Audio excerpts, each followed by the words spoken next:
Hello friends, my name is Aubrey. Welcome back to my channel. I'm so happy to have you all here with me today. I am so sorry that I did not get a video out last week. I don't know what kind of upper respiratory nonsense I came down with, but it was absolutely miserable. I had to miss work for 3 days. Even when I went back, I still felt awful. But as you can hopefully tell, there's been improvement. I still don't feel 100% back to normal, but we're here. We're making it. So today we are going to go over my August book haul. So all of the books that I acquired in the month of August. And as usual, we're going to go through them based on where I got them from. So I have quite the stack this month. I had a number of things come in, and then I also was a little naughty and went to the bargain section at Books A Million, which you guys will see as we go. So the first thing that I have here was actually a gift. I did not buy this for myself, and that is the Brothers Grimm cookbook, Recipes Inspired by Fairy Tales by Robert Tousley Anderson. My coworker and friend found this, I'm assuming at a used bookstore, because it does look a little used, like the gilding on the front has been rubbed off in a few places, but she found this for me, and well, she found this and thought of me and bought it for me, and that was so sweet of her.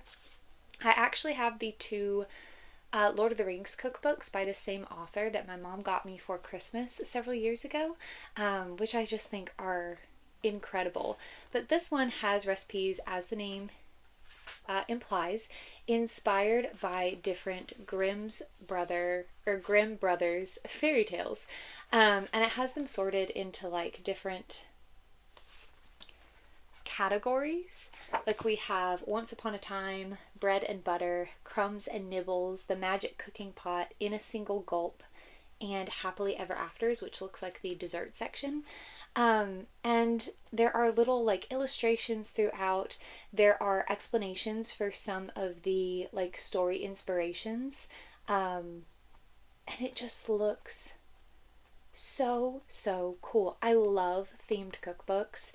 And it's funny because I've been reading some of the Grimm Brothers fairy tales with my 5th graders in class over the last couple weeks, so I think that's pretty neat that this came from her like right when I was about to start that unit. So yeah, I just think this is so cool.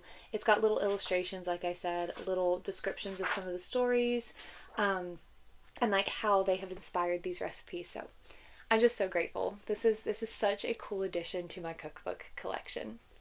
All right, and then getting into the things that I have purchased for myself.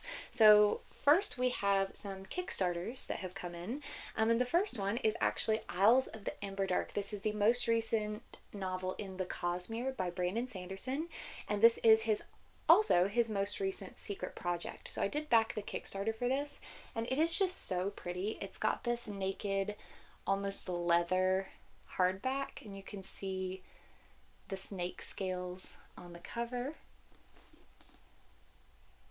there. It's a really cool effect. It has black sprayed edges, really neat end papers that almost have like a metallic sheen to them, and it is illustrated by Esther Hilani Kandari. So it does have illustrations throughout. It's got like little chapter heading illustrations, small illustrations here and there, and then it also has like full page black and white illustrations like we see here, as well as a number of colored illustrations. And it's just so pretty. And I do have the other Kickstarter editions of his secret projects. I have only just started the Cosmere. I've actually only read one book in it, and that is Elantris. So I am very far from being able to read this newest entry. But if you're unfamiliar, the Cosmere is a large series made up of interconnected series and standalones that take place in the same universe. And like I said, this is the most recent one. I have no idea what it's about, but I just really really loved Elantris, and I'm really looking forward to continuing my journey through the Cosmere. So I did back this one so I would have the pretty edition to match my other Secret Project editions, and it's gorgeous. And it also came with a few goodies. So we have this pin of one of the characters who has two birds. I'm assuming the birds that are also on the cover. And we got a sticker of the back cover art, which is very, very, very pretty. And a bookmark with, it looks like pieces from that first colored illustration that I showed you. So yeah, cool little goodies. I'm very excited to continue the Cosmere and eventually get to Isles of the Emberdark. And then the next Kickstarter that came in is also a book that is quite further in the series than I am, and that is Better in Black, 10 Shadowhunters short stories by Cassandra Clare. So I did back the Kickstarter for her 4, like, I don't know what you would call them, supplementary novels to her Shadowhunters series. So these are novels that contain short stories or like novellas. I think at least one of them is like a self-contained novel within the Shadowhunters universe that have either never been published before or have only been published digitally. And they had a Kickstarter to get the set of all 4 in hardback. And this is the 4th and final one in that set. And all of them have been really, really pretty so far. And it has these quotes on the little flaps on the dust jacket. The naked hardcover looks like this. We have our front end papers and our back end papers. And I don't know if this one is, I don't think this one is illustrated. But yeah, Shadowhunters is a series that I do really want to get into. I feel like I kind of missed out on its heyday. But I do really want to try it. And so I feel like with these, because they were like special editions, special releases, I wanted to be able to go ahead and have them in a physical format. I do know that Better in Black specifically has now gotten a like standard traditional published release, but it is different from this one, and this one does match the other 3, and I'm not sure if the other 3 are ever going to be published in the same way or not. So I wanted to back it, and because I am a fan of physical media, I much prefer to have physical editions of books, games, movies, TV shows that I love, you know, whatever the case may be. So I did go ahead and back this, and because this is the 4th and final one, it did come with the box. So this is just like a little cardboard box. I was honestly a little bit disappointed that it was just cardboard, but it is going to contain all 4 of the books from the Kickstarter. I don't have the other 3 with me in here right now, but they will be added in once I go get them. And then the last Kickstarter that came in the month of August is my beautiful box set for the Welcome to Night Vale RPG. Welcome to Night Vale is one of my favorite podcasts of all time, and so when they announced their Kickstarter for a role-playing game set in this world, I immediately backed it. And it comes in this really pretty box with the iconic Night Vale imagery on the cover, on the top, on the lid. That's what I'm looking for. And it came with one set of dice. You can see the little 2-sided coin has the Night Vale logo on one side and then the moon on the other.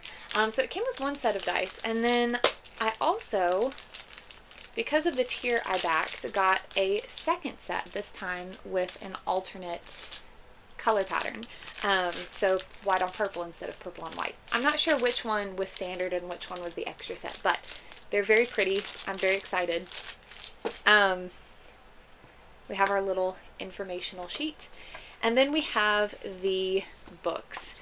So it comes with a number of really cool guides. We have Visitor's Guide. So this is the one for the player. No. Yes? Oh, no, this one goes over like locations and things of that nature. We have the Citizen's Guide.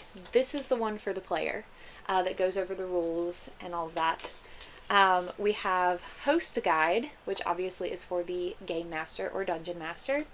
And then it comes with a pre-made adventure called the Skeleton Gorge Incident that you can use for a campaign to get you started. And then it also comes with a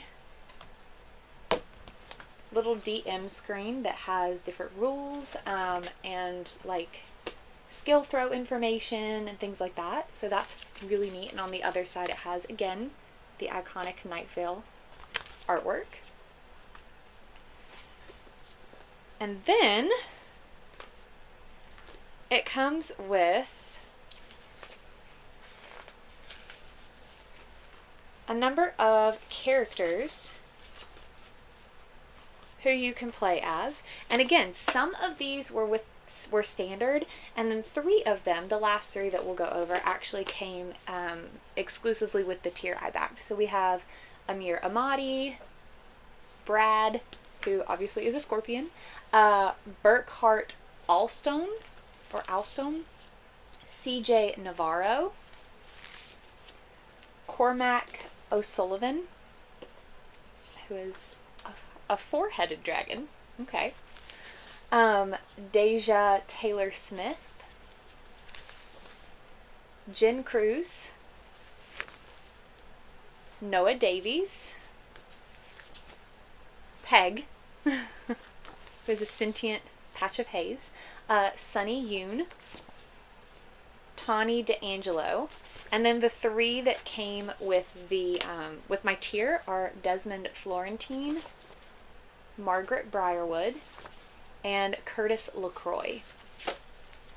So those are players that you can use if you would like, or characters that you can incorporate, I suppose. Then we have some threats. So again, the last 4 of these came exclusively with my tier, but these are different threats that your players can encounter in the world. We have antiques, deer, Erica, if you know, you know, a librarian. Again, if you are familiar with the podcast, then a lot of these are like going to just make you so happy to see incorporated like they do for me. Overeducated tarantula, plastic bags,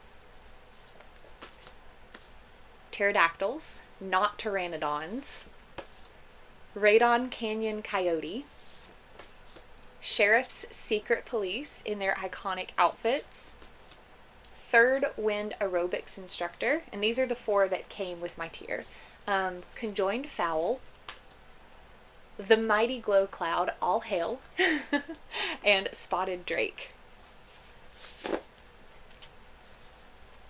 And then finally, it came with a set of these character sheets that have the nice Night Vale design to them that you can use to design and keep track of your characters. And then in addition to everything that's specifically for the RPG, it also, my tier came with 5 exclusive art prints. So we have the radio tower,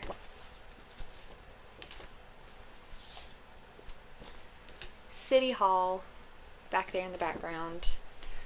I believe that this one was from a t-shirt from one of their tours that they did, but I can't remember for sure.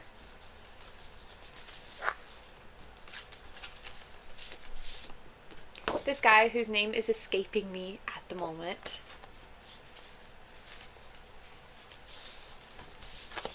And then we have a nice little cookout. Nothing odd going on there. And again, I'm just so excited to have this. Any Night Vale content is good for me. So, okay.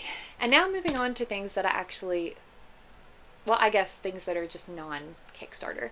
So the first thing that I have here, I did order last month. One of my favorite artists is Valenci, or Valenci.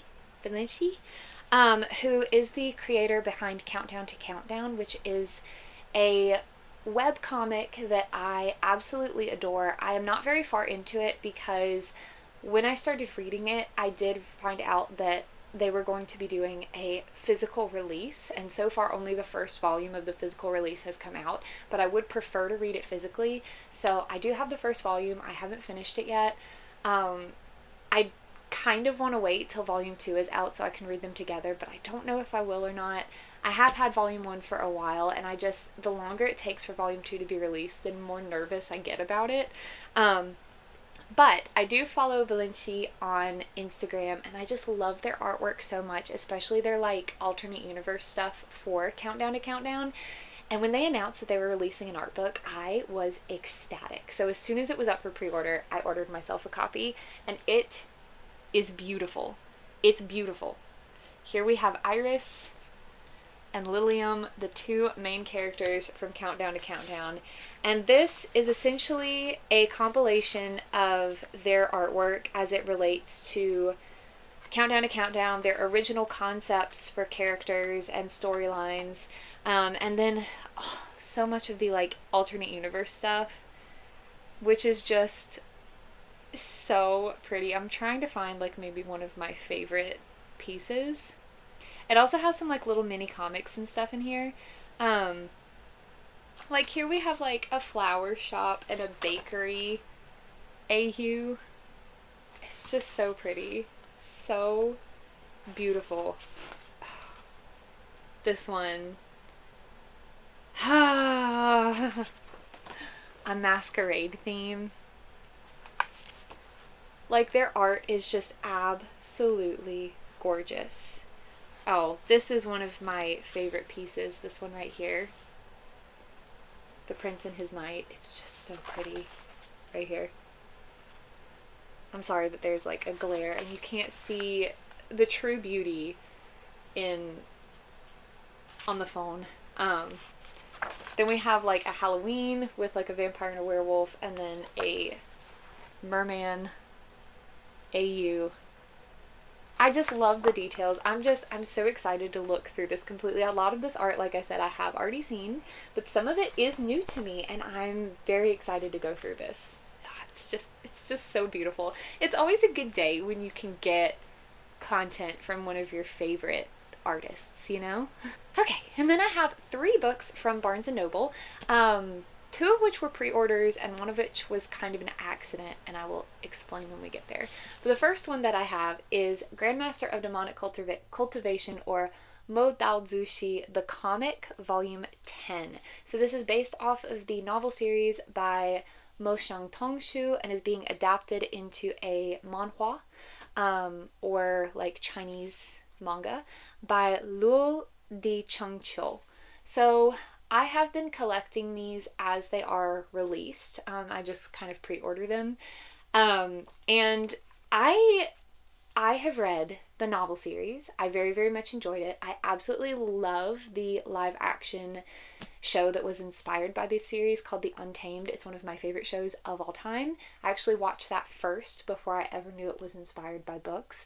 And so since I have already read this story, I am just collecting these until I get the complete set, like once it finishes in this format. Then I can go back and read it in the illustrated manhwa version. But yeah, this is a really fun story. We follow our 2 main characters, Wei Ying, who is an orphan who is taken in by a very prominent cultivation clan. And he is a genius, very, very intelligent, but he gets wrapped up in this war that is going on, and a lot of tragedy strikes and affects him personally. And he ends up, in order to try to win the war, doing some things that are considered a bit unorthodox. And kind of facing a downfall because of that. There are a lot of themes in here about scapegoats and mob mentalities and abuse of power and targeting people in order to gain power. But then we also have our other main character, Lanjan, who meets Wei Ying when they're teenagers and goes through this war with him. And meets him again later on. And that's all I really want to say because I don't want to spoil anything. But there is a romance in here. It is a Don May.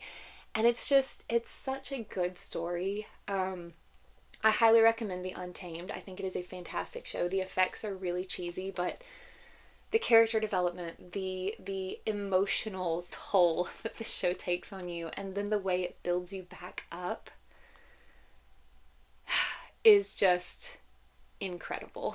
I love it so much. So because I love The Untamed so much, when I read Grandmaster of Demonic Cultivation, I like having those characters already just enmeshed in my heart.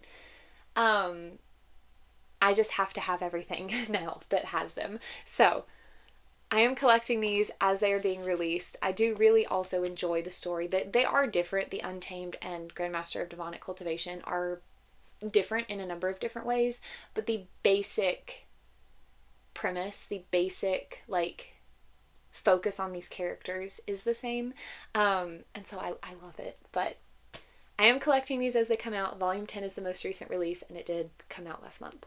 Then we have The Accident. So I pre-ordered, how do you say it? Is it catabasis? Is it catabasis? Is it catabasis? Which I'm pretty sure I've heard someone say is actually how you pronounce it. Catabasis? Catabasis? I'm not sure.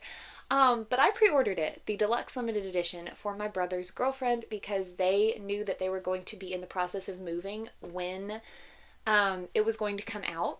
So I pre-ordered it through my Barnes & Noble account and was able to get a discount on it during their pre-order sale and have it shipped to my house. However, when their copy arrived, it was a little bit damaged on the spine. And when I contacted Barnes & Noble, they sent me another copy to give to her and then let me just keep the original one.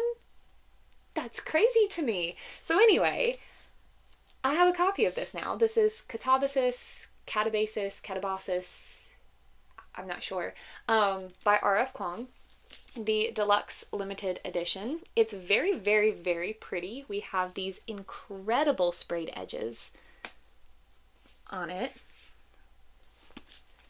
as well as a design on the naked hardcover and end papers. And it's like, it is a gorgeous book, but I'm not sure that I'm super interested in the premise. And I'll show you where it was injured, and I sent them a picture of it. It's just got like some tears at the top of the spine. I sent Barnes & Noble pictures of it, and they sent me a replacement and let me keep this one. So I gave my brother and his girlfriend their copy and kept the damaged one. But I'm not sure that I'm super interested in this premise. I'm just not sure that it's for me, but I have this now, so I might try it. If I don't like it, maybe I'll be able to give it to someone who will. Catabasis, or Catabasis. Noun, ancient Greek. The story of a hero's descent to the underworld. Alice Law has only ever had one goal: to become one of the brightest minds in the field of magic. She has sacrificed everything to make that a reality. Her pride, her health, her love life, and most definitely her sanity. All to work with Professor Jacob Grimes at Cambridge, the greatest magician in the world. That is, until he dies in a magical accident that could possibly be her fault.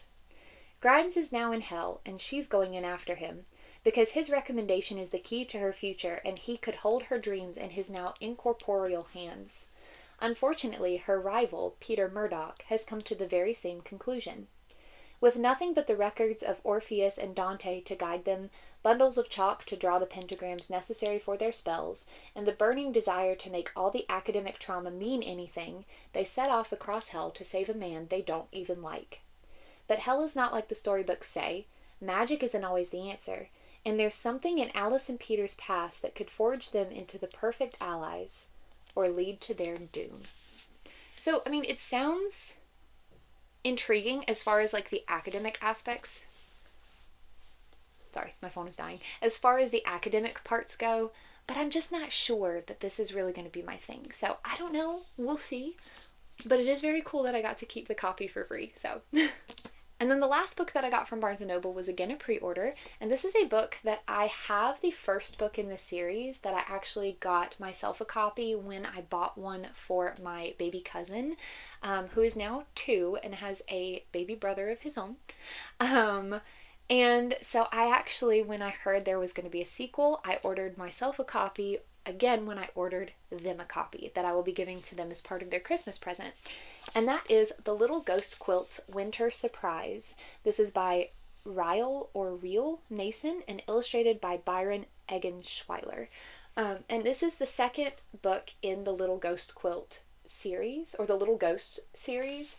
The first one is The Little Ghost Who Was a Quilt, and it is just the cutest story. The first book is about a little ghost who is not like his friends who are all sheet ghosts, because he is actually a quilt. And it's just very much about like accepting who you are and recognizing that differences have value. And it's just really cute. And this one kind of turns the tides, because since he is a quilt, he can handle winter better than the sheet ghosts. So now he is like trying to help them figure out how to handle winter. And it just, I haven't read it yet, but it's just so cute. You have the back with him, looks like dragging the Christmas decorations for the Christmas tree. It just looks adorable. And I'm so excited to give it to my baby cousins. And I'm also very excited to read it because I do love a good cozy picture book. Okay, I'm sorry if the lighting is different. I paused to go eat supper and it has since gotten dark. So it may look a little bit different, but we have now reached the Books A Million portion of this video. And all of these came from a single trip to Books A Million. I went with my mom after church a couple of weeks ago because she had a few things that she was looking for specifically and then needed some ideas for a project. So we went to Books A Million so that we could peruse the children's books specifically. And where my Books A Million is, the children's section is right beside the bargain section. And knowing me, I could not resist going to take a little peek and see what was available. So I did get a little stack. The first one that I have here is The Antique Hunter's Guide to Murder by C.L. Miller. This is the first book in the Antique Hunter, or Antique Hunter's Guide, one of the two. It's the first book in a series. What antique would you kill for? Freya Lockwood is shocked when she learns that Arthur Crockleford, antiques dealer and her estranged mentor, has died under mysterious circumstances. She has spent the last 20 years avoiding her quaint English hometown, but when she receives a letter from Arthur asking her to investigate, sent just days before his death, Freya has no choice but to return to a life she'd sworn to leave behind. Joining forces with her eccentric Aunt Carol, Freya follows clues and her instincts to an old manor house for an antiques enthusiasts weekend. But not all is as it seems. It's clear to Freya that the antiques are poor reproductions, and her fellow guests are secretive and menacing. What is going on at this estate, and how was Arthur involved? More important, can Freya and Carol discover the truth before the killer strikes again? Welcome to the Antique Hunter's Guide to Murder. So yes, this is another possibly cozy mystery. It seems pretty cozy to me based on the premise. I think that this sounds delightful. My mom and I had said, oh, I've actually seen that cover before. I've heard that title. We picked it up, we read the little blurb together, and we were both instantly, we just looked at each other and we were like, because if you are new here and you're unaware, my mom and I have been reading the Castle Knoll Files series together. So we like buddy read it, where one of us will read 2 chapters and then the next one will read those 2 chapters and then an additional 2, and we keep just passing it back and forth, and that way we can talk to one another about our theories. And it's been really fun. We did it with the first book when it came out and the second book when it came out earlier this year. And this one sounds like another really fun one to read together. And both of us just love cozy mysteries. Like, we love Murder, She Wrote. we also like some less than cozy mysteries as well, but like watching things on like Mystery Files and Ghost Files, BuzzFeed Unsolved, you know, that sort of thing. But we love a good cozy mystery, and this one just sounds so fun. And it is actually the first book in a series, and I believe if the second book isn't out yet, it's coming out soon. It may already be out, I'm not sure. But I'm very excited to try this. And then, these are the only two in this stack that did not come from the bargain section. I found them in the children's section, and they are both from a series that I have actually read the first one. I haven't continued it, but I read the first one. I was an assistant in a 5th grade class several years ago as I was finishing up my master's, and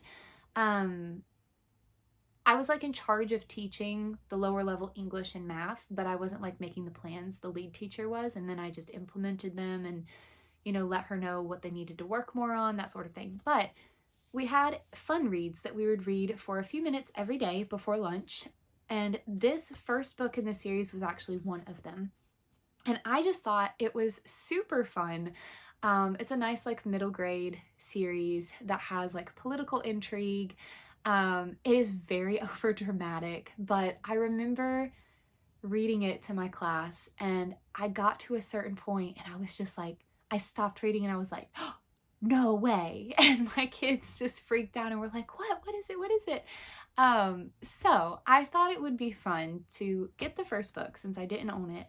And also I went ahead and got the second book. I didn't get the rest of the series because I do have some self-control.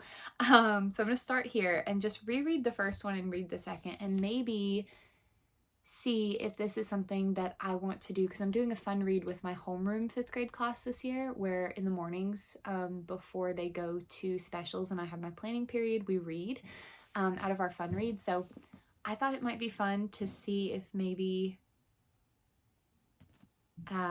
this might be a good choice to read to them. But anyway, the series is Ascendance by Jennifer A. Nielsen, and the first book is The False Prince.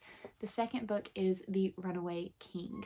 And there are 4 books in the series, and like I said, I've only read the first one, and I only bought the first 2 for now. And it's been several years since I read this, and I don't remember a whole ton about, like, I remember the plot, but I don't remember like character names and certain details and stuff. So I'm just going to read the synopsis on the back of the first book. 4 boys, 1 treacherous plan, an entire kingdom to fool. In a faraway land, civil war is brewing. To unify his kingdom's divided people, a nobleman named Connor devises a cunning plan to find an impersonator of the king's long-lost son and install him on the throne. 4 orphans are forced to compete for the role, including a defiant and clever boy named Sage. Sage knows that Connor's motives are more than questionable, yet his life balances on a sword's point. He must be chosen to play the prince, or he will certainly be killed. His rivals will be devising their own plots as well, so Sage must trust no one and keep his thoughts hidden. As Sage moves from a rundown orphanage to Connor's sumptuous palace, layer upon layer of deceit unfolds, until finally a truth is revealed that may very well prove more dangerous than all of the lies taken together. So yeah, like I said, I remember it being very dramatic, but a lot of fun. And Jennifer Nielsen is apparently a very prolific author of middle grade books and series. There is another one that we had also read the first book in the series as a fun read that year. I think it was called The Scourge. And again, that's another series that I have not continued, but might be interested in doing so, because that was also a lot of fun. But her books are very dramatic. They are very much middle grade books. They're very much written for a young audience, but they are fun, and a good middle grade can be a lot of fun sometimes. Like, I think there's no age limit to what you read. As long as the content is appropriate for you, you can comprehend the material, go for it, right? You're never too old to read anything. So anyway, so I have these 2 now. They were the only 2 that were not in the bargain section, but again, I wanted to, when I saw them, since I am teaching 5th grade again, I wanted to just go ahead and get at least the first one, and I was like, since I've already read the first one, I may as well get the second one and just continue it. So okay, and now back to my bargain section pickups. The next book that I have is actually an omnibus, or like a what is the other word for it? Bind up. An omnibus or a bind up of an entire series.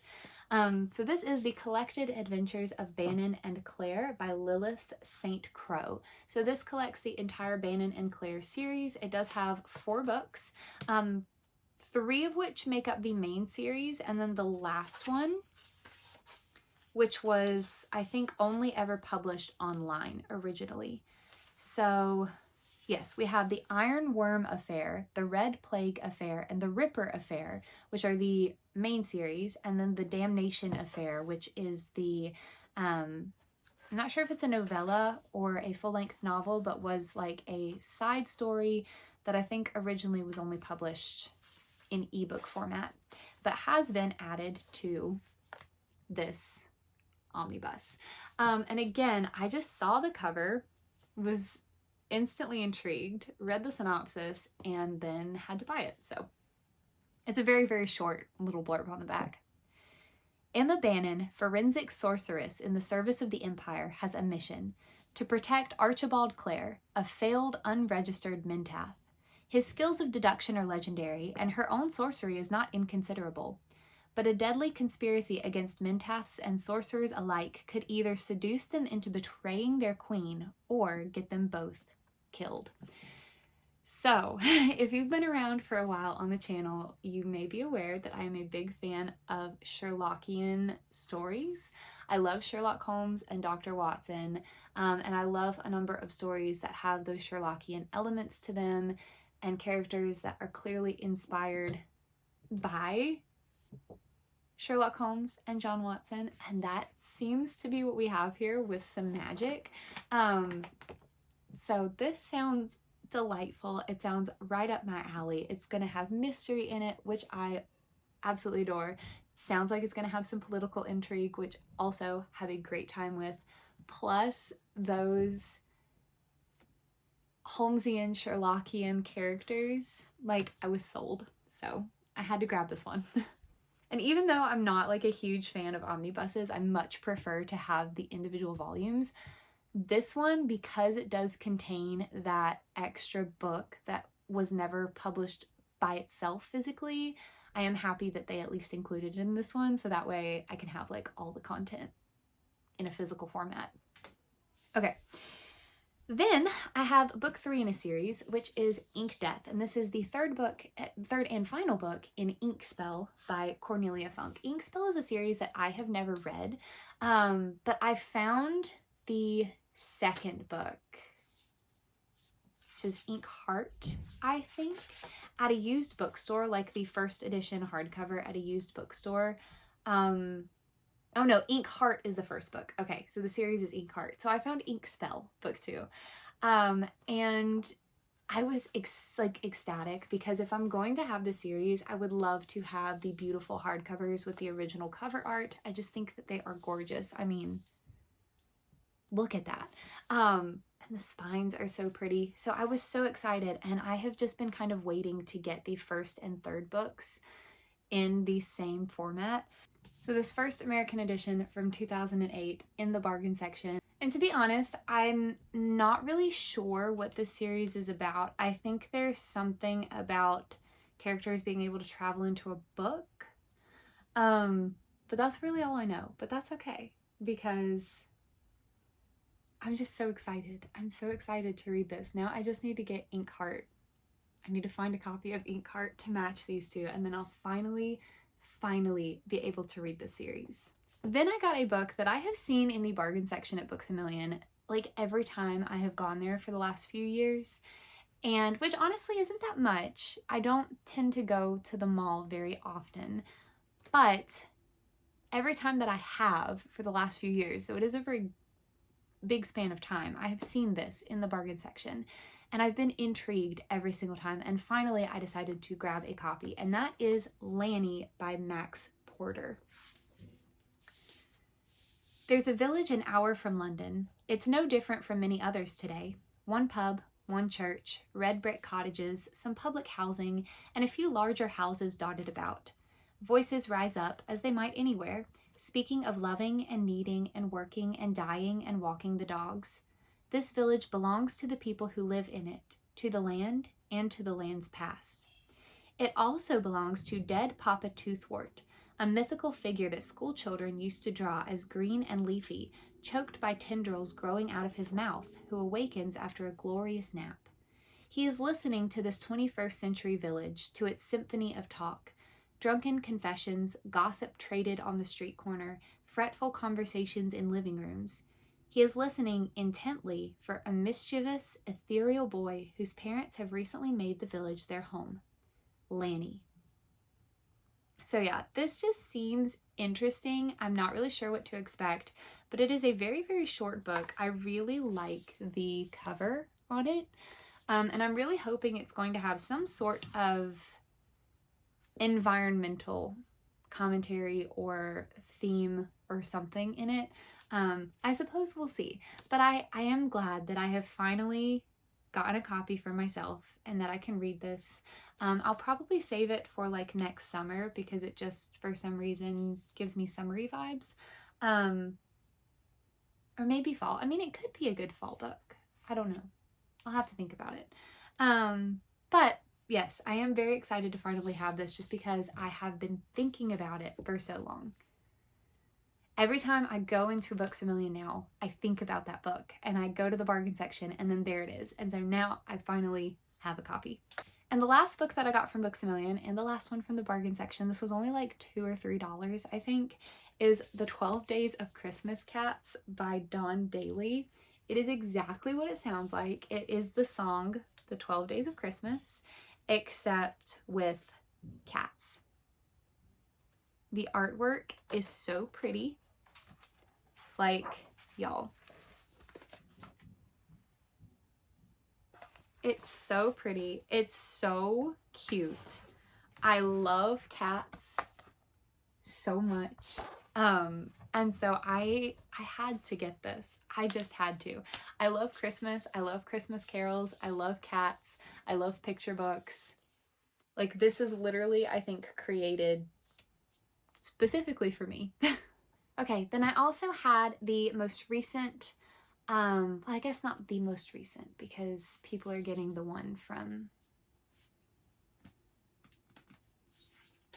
August now, but I had the July book from the fantasy subscription for the Broken Binding come in, and that is A Darkness at Sethanon, or Sethanon? It might be Sethanon. This is the third book in the Rift War saga, which is the first series in Rift War or the Rift War cycle, I can't remember which it is, by Raymond E. Feist. And just like the other two, this book is absolutely beautiful. Look at that. I did a video recently where I talked about all of the dragon books that I want to read, and I did actually include the first book in the Rift War saga, which is Magician, because there is a dragon in some of the artwork. And here he is again. There's also a dragon on the cover art for the dust jacket, but here is the dragon from the first book's artwork fighting some sort of creature. I really like this art. I really like the symbolism between the dragon and the creature and then the two knights at the bottom. Or like maybe not symbolism, but the symmetry of the two. We have our front end papers and our back end papers, which has even more dragons. But yeah, so I am very excited. I'm so glad that I'm on the Broken Bindings fantasy subscription list. I am on the tier 2 list, so my copies are not signed, but that is perfectly okay. I'm just so happy I'm able to get these because they are always gorgeous. I've never seen a bad design from them, honestly. I did skip the series that they're doing now, so I did use my 1 yearly series skip for that one. So I finished this series out, and then whatever they do next, I suppose I will do. But this is just so beautiful. It's just so beautiful. I don't remember a ton of what the Rift War saga is about, except we have our main character Pug, who ends up training to become a magician, and I think that there is some kind of war involving rifts between realities. I'm really not sure, but Rift War is such a classic series. It is so well loved, and I'm very excited to try it. And it did come with the monthly bookmark, which has a quote on the back. Okay, and then this next one is a bit odd or silly. I actually got this at Cracker Barrel. I don't think it was actually in August. I think it was probably in June or July. But I got it. I was looking for a book for my baby cousin, a different baby cousin, and for his first birthday. And I saw this, and I have seen these books in Cracker Barrel every spring and summer for years. And I was like, you know what? I'm gonna get one for myself. Just to have a cute little nice thing that makes me happy. And that's a Flower Fairies Magical Secret Garden. It's just a cute little pop-up book that has like little flower fairies. You follow Lily. It says, follow Lily to see where a mystery can lead you. A new flower fairy, Lily, has arrived in Fairyopolis. Join her as she embarks on a magical quest through sunny meadows and dark, dark woods, past glittering streams and dusty hedgerows towards the hidden door that will lead her to an enchanted fairy paradise. So this is a children's book, but the art is so pretty. And I have loved books like this since I was little.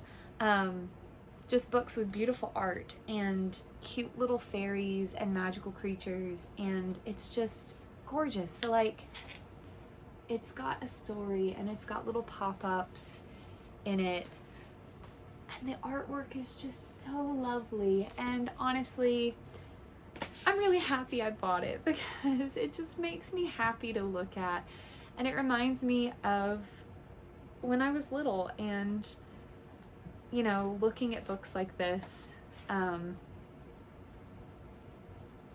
like the Dragonology books and stuff like that, at like the Scholastic book fairs and things, and just loving them. And this one, the art is just so pretty, and I love beautiful classic fantasy style art. I love fairies, and I just think this is really cute.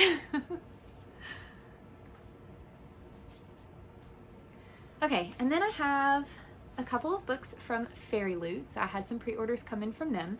The first two are actually books 2 and 3 in the Howl series by Diana Wynne Jones. So we have book 2, Castle in the Air, and book 3, House of Many Ways. I have actually read Castle in the Air now. I read it last month, in the month of August. Mirror the Sprayed Edges. And I really enjoyed it. I didn't enjoy it as much as I liked Howl's Moving Castle. But I did enjoy it a lot. And we have artwork on the little flaps.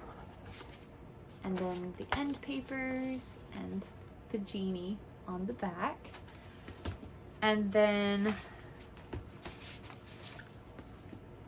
some art on the reverse side of the dust jacket. And the naked hardback. And these editions are illustrated by Tim Stevens, so they do have illustrations by a different artist than the one who did the cover art. He did one illustration per chapter, so they're like at the chapter heading. But yes, I did read Castle in the Air. I very much enjoyed it. It was very, very cute. In this one, and I will tell you what it's about because it doesn't spoil anything. The synopsis doesn't spoil anything for Howl's Moving Castle. However, I do suggest you read Howl's Moving Castle before reading this one. Like, please read them in order because there are characters that make appearances. But in this one we follow Abdullah, who is a carpet merchant in the country of Zanzib, or the city of Zanzib. I can't remember which. And one day he is actually sold a magic carpet that can fly, and this carpet ends up taking him to the garden of a beautiful princess named Flower in the Night, with whom he falls madly in love. However, Flower in the Night is soon kidnapped by a djinn, and Abdullah goes on a quest to try to rescue her. And it's so cute. I'm not going to go into my thoughts because for the sake of time. I'll save that for my next reading wrap-up, but I did enjoy it. And then we have book 3, which is House of Many Ways, which I have not read yet, but I really love the cover on this one. I really love the color scheme. We have the sprayed edges. This is the 3rd and final book in the series. Again, we have art on the flaps, and then the end papers. Ooh, I'm gonna end up bending it. And a little pupper on the back flap.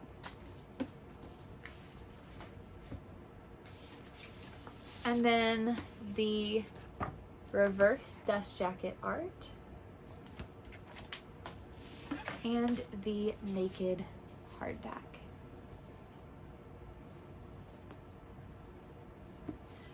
And these editions are just so beautiful. I love that Fairy Loot is doing these special editions of the like novels and series that inspired Studio Ghibli films. I also have their edition of Kiki's Delivery Service, which is also beautiful. I really hope they do one for My Neighbor Totoro, but we'll see. Okay.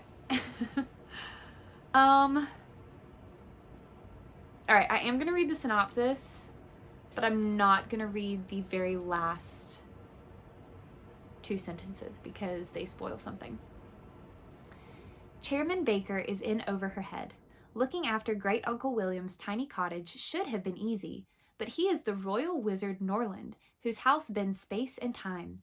Its single door leads to any number of places: the bedrooms, the kitchen, the caves under the mountains, even the past.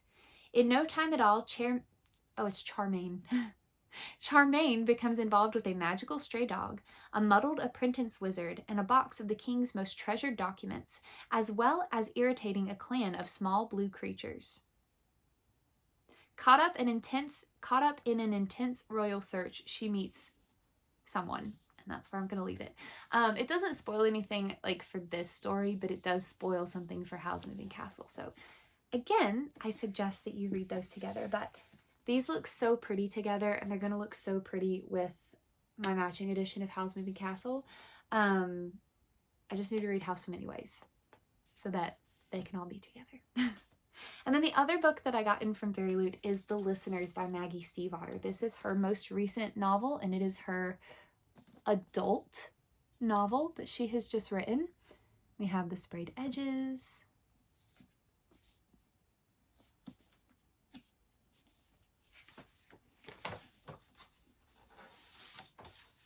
The naked hardback, which I think looks really, really cool.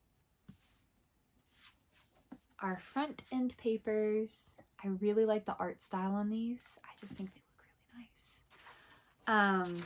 It is signed by the author. And then we have our back end papers, which are the same as the front. That's a little bit disappointing. But anyway, I love The Raven Cycle, which is also by this author. It's one of my favorite series of all time. I just adore it so, so, so much, like to bits and pieces. And so I knew I was going to want a copy of The Listeners, and when I saw Fairy Loot's edition, I just really was struck by the cover art, and the color scheme is just so beautiful. So this was the one that I went with. The Avalon Hotel offers unrivaled luxury in the wild Appalachian Mountains, its curative sweet water washing away the troubles of high society. June Haas Hudson, a local girl turned general manager, has known its power since she first stepped through the century-old doors and into the fold of the Guilfoyle family, the hotel's aristocratic owners. But in 1942, the real world intrudes. War comes to the Avalon dressed in fine furs and government suits. Under the State Department's watchful eye, the Guilfoyle heir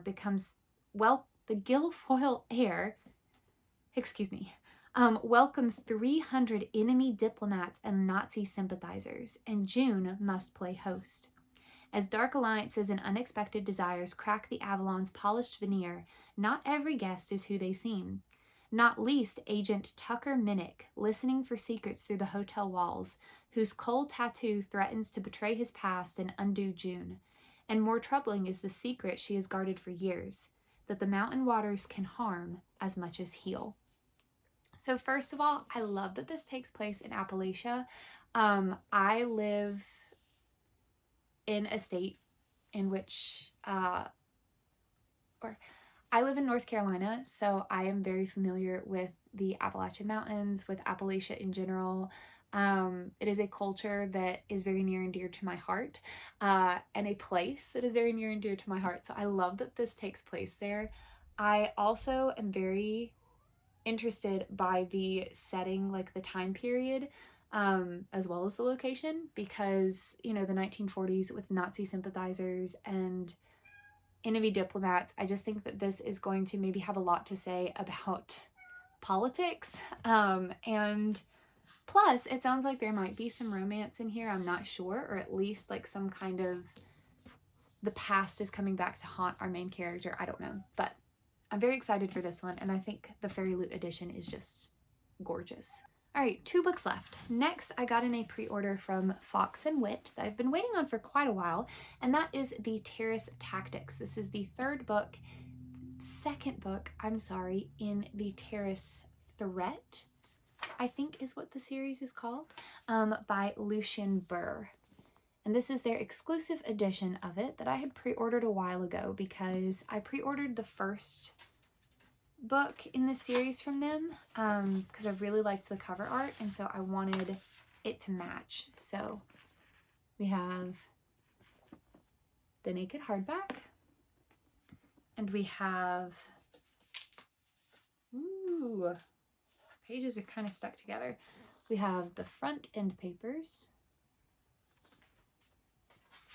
It is signed by the author, and we also have the back end papers. I'm gonna say this character art really makes me interested in this. And it does have some illustrations in it. Like, for example, we have what appears to be a Wendigo, I think, which makes me really happy because Wendigo are some of my favorite like horror style cryptids, and you don't see enough of them in stories, honestly. So that really gets my attention. I don't really remember what the first book is about. I'm not going to read the synopsis for this one since it is the second book in a series. I do know that there is something about like forbidden magic, maybe, and some sort of academia setting with like a magical university in London, I believe. But that's really all that I remember. So I don't know. I'm going to have to get into the series and see what I think about it. Hopefully I like it. And then the last book that I have to share is the August Owl Crate for their adult fantasy subscription. I think it was the adult. Yeah, it must be because I'm pretty sure this is an adult novel. And that is Hemlock and Silver by T. Kingfisher. And guys, look at how pretty. It's so pretty. Oh my gosh. And this just baffled me and amazed me that they were able to do this on the page edges. I don't understand how. It must be some kind of witchcraft. But like, that's so gorgeous. And it gets even better from there. We have the reverse dust jacket, which, like, come on. So pretty. Such a cool aesthetic. The naked hardcover, which has like an herbology motif. Then we have the front end papers. Beautiful artwork. It is signed by the author. And we have the back end papers. I mean, honestly, this book is even more beautiful than I thought it was going to be. I haven't read any T. Kingfisher yet, but this one really, really appeals to me, so. Healer Anja regularly drinks poison, not to die, but to save, seeking cures for those everyone else has given up on. But a summons from the king interrupts her quiet, herb-obsessed life. His daughter, Snow, is dying, and he hopes Anja's unorthodox methods can save her. Aided by a taciturn guard, a narcissistic cat, and a passion for the scientific method, Anja rushes to treat Snow, but nothing seems to work. That is, until she finds a secret world hidden inside a magic mirror. This dark realm may hold the key to what is making Snow sick, or it might be the thing that kills them all. So very Snow White. It's okay, Ezio. So there's a lot of Snow White in that synopsis. I also love the, like I said, herbology that seems to be in here. The healer character who is going to be like, you know, not just like a healer, but also clearly an herbologist and or herbalist at the very least. And it doesn't like is willing to take on cases that other people aren't and put her own health on the line to try to save those who others have given up on. I just love that. I love it. So this appeals to me very, very, very much. I'm really, really excited to try this and to see what inspiration exactly T. Kingfisher has taken from Snow White, which is a story that I adore, and put into here. And just the beauty of this edition makes me just that much more excited to try it. So all right, so I feel like I've been talking for ages. My throat is not happy with me because as a teacher I also have to talk a lot at work. So but yeah, those are all of the books that I acquired in the month of August. It was quite a stack this month. Again, most of these were pre-orders, special editions, but then I did have that little buying session at Books A Million. But it was mostly in the bargain section, so I feel like that's okay. But anyway, thank you guys so much for watching. And again, thank you for just being patient with me as life has just been throwing me a number of curveballs lately. I really love being able to come on here and talk about books with you guys, and I'm really going to try to do my best to answer comments more in a much more timely manner because yeah. But I really do appreciate all of the comments you leave me. And speaking of which, if you guys have read any of these books and you want to let me know your thoughts, as long as you just keep them all spoiler free, I would love to talk to you about them. Or if there are any books that you have gotten recently or are looking forward to reading recently, or are looking forward to getting, or if you now are excited about any of these, I would love to hear all of your thoughts.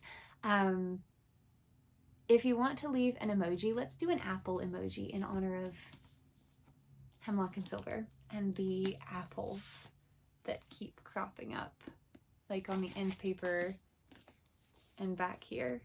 So we'll do an apple emoji. So if you want to leave an emoji with your comment, or if you want to let me know you were here but you don't have anything to say, you can put an apple in the comments or leave a few. But I really do appreciate every comment that you guys leave, and I really do enjoy talking to you all. I just need my life to calm down a bit. So, but thank you all so much for watching. I hope that you are having a wonderful day or a wonderful night wherever you are, and I hope to see you in my next video, because next week we will be going over my fall TBR. A bit delayed, but we're gonna get there. So thank you guys so much for watching, and I'll see you next time. Bye.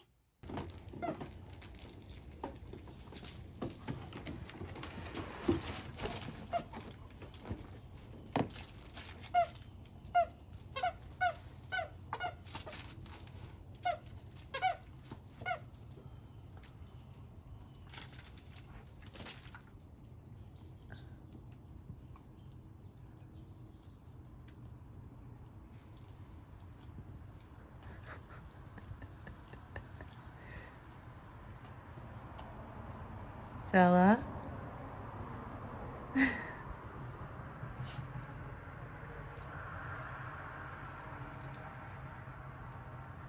Zella, what are you doing?